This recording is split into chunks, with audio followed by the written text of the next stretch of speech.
It's a Tuesday in November, Ohio. One lamp on in the whole house. Dale is eating instant ramen for the fourth time this week, not because he likes it, because he opened the gas bill this morning. Behind him on the wall, a photo, whole family in front of this house. His son holding a mortgage contract with the corner burned off the day he paid it off. On paper, Dale has almost $500,000 in net worth. In his checking account this morning, $47. He's not poor. He's living poor. The strange part is he knows. He can touch the wall. He can read the bank statement. Something in his head will not let him connect those two numbers. That thing has a name. It's a specific kind of freeze, the kind that only hits people who did everything right. And somewhere inside the $250,000 of equity Dale is sitting on the same $250,000. Most homeowners his age will never spend. It's locking the door from the inside. Why won't he spend it? And how much of your own life is that same lock quietly costing you right now? November 2019. Same house, different life. Dale and Marilyn didn't wire the last mortgage payment. They drove to the bank. Marilyn's hand was shaking a little. She said it was the morning coffee. Dale knew it wasn't. 40 years of monthly payments. That last check felt heavier than the first 39. Their son, Kevin, drove over for dinner. His wife brought a cake. The 4-year-old grandson tugged Dale's sleeve and asked, "Grandpa, are you done?" And Dale said, "Yeah, buddy, I'm done." He didn't sleep well that night. Not from worry. From a feeling he hadn't had in 40 years of not owing anyone a single dime. The mainstream story from every book and every podcast and every YouTube advisor Dale watched got one thing exactly right. You've won. The house is paid off. Nobody comes to take it. 4 things line up in your favor most people never think about. Your fixed costs drop. You don't have to pull as much from your portfolio. Your taxes go down. And you get something no spreadsheet has a line for the kind of sleep the market can't take from you. Dale believed it. Not blindly. There was proof. The mortgage payment he used to write around $2,300 a month in his part of Ohio, close to $28,000 a year that was staying home now. He and Marilyn together drew about $4,000 a month from Social Security, right around the median for a couple in 2026. $180,000 in an IRA.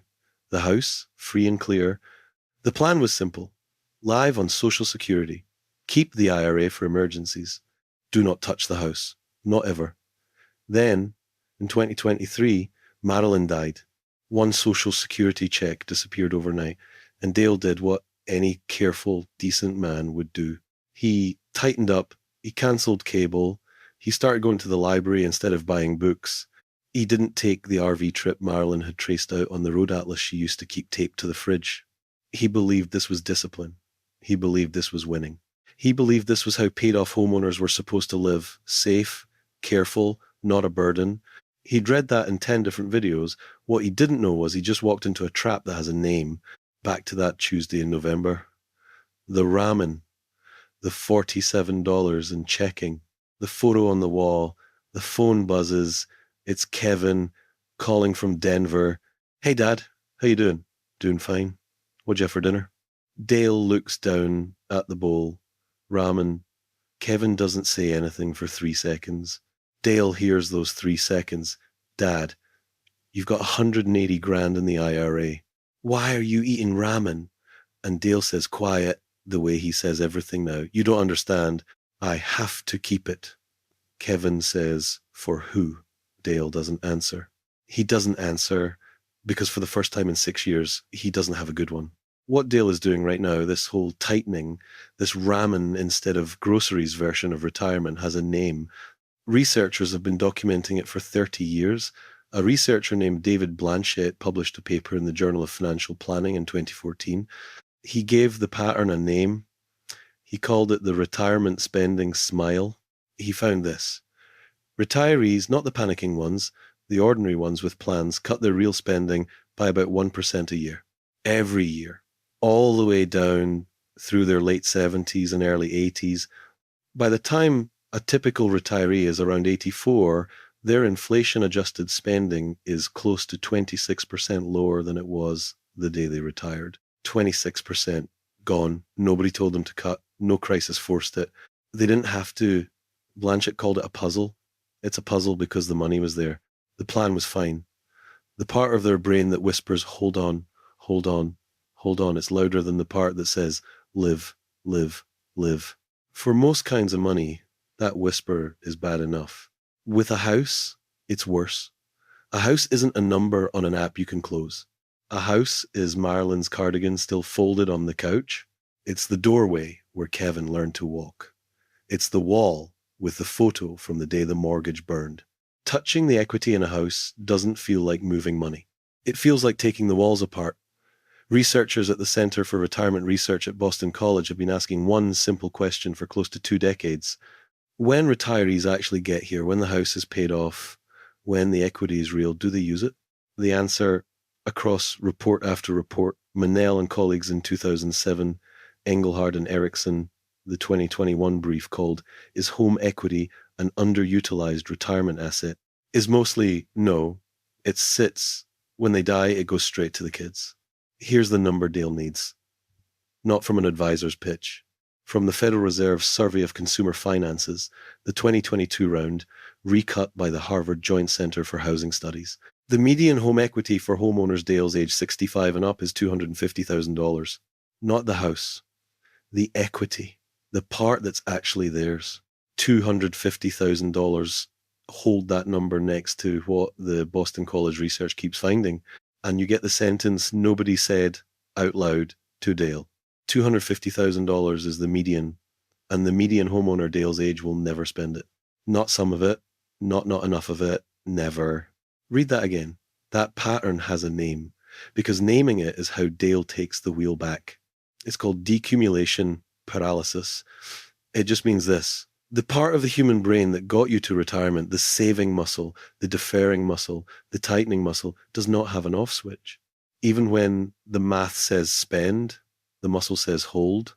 With a paid off house, that muscle gets a second reason to squeeze. Touching this money doesn't feel like touching money. It feels like touching who you are. That's the reframe. Dale isn't sitting on peace of mind. He's sitting on $250,000 locked inside the walls of a house he isn't allowed to use. Nobody was going to tell Dale this. Not because there's a villain. Because of the way 3 different businesses make their money. The lead generation advisor, the one on YouTube, offering a free training, needs Dale to feel good about his plan. That's how the training closes. So the advisor doesn't warn him he's quietly underspending. It would break the sale. The percent of assets advisor, the one who charges based on money he manages, doesn't earn a dime on home equity. If he tells Dale to sell and bring cash over, it looks self-serving. If he tells Dale to leave it alone, it stays outside his fee. Either way, the safest thing for his business is silence. And the debt-free absolutist Dale can name 3 of them off the top of his head, built an entire brand on paid off equals safe, period. Admitting a paid-off house can create a new trap breaks the brand. 3 business models. 3 different reasons to say nothing. None of them evil. All of them quiet in the exact same spot. Dale is standing alone in that quiet with a wall. That night, after Kevin hangs up, Dale does something he hasn't done in the 6 years since he burned the mortgage. He writes 2 numbers on the back of the gas bill. $250,000. On top, 47. On the bottom. He looks at them for 5 minutes. He doesn't decide anything. He doesn't call an advisor. He doesn't open a browser tab about reverse mortgages. He stops pretending the gap between those 2 numbers isn't there. By morning, under the 2 numbers, he's written one more thing. Not a financial question, a human one. Who am I keeping this house for? If the answer is the kids, that's a real answer. It just means he's paying for it right now with the size of his own life. If the answer is himself, then the house isn't the plan. It's a lever he hasn't picked up. 6 months later, nothing dramatic has happened. Dale didn't sell the house. He didn't take out a reverse mortgage the next week. He did one smaller thing. He found a fiduciary advisor, one who charges by the hour, not by the percent. He walked in with 2 pieces of paper, his balance sheet with the $250,000 equity written in, and the question from the back of the envelope. The advisor didn't try to sell him anything. She helped him split that $250,000 into 3 honest buckets, How much did he want to leave for the grandkids? How much did he need to reserve for long-term care later? How much could he spend on himself right now at 68 while he still had the body to enjoy it? None of the buckets was zero, including the last one. Small things start to shift.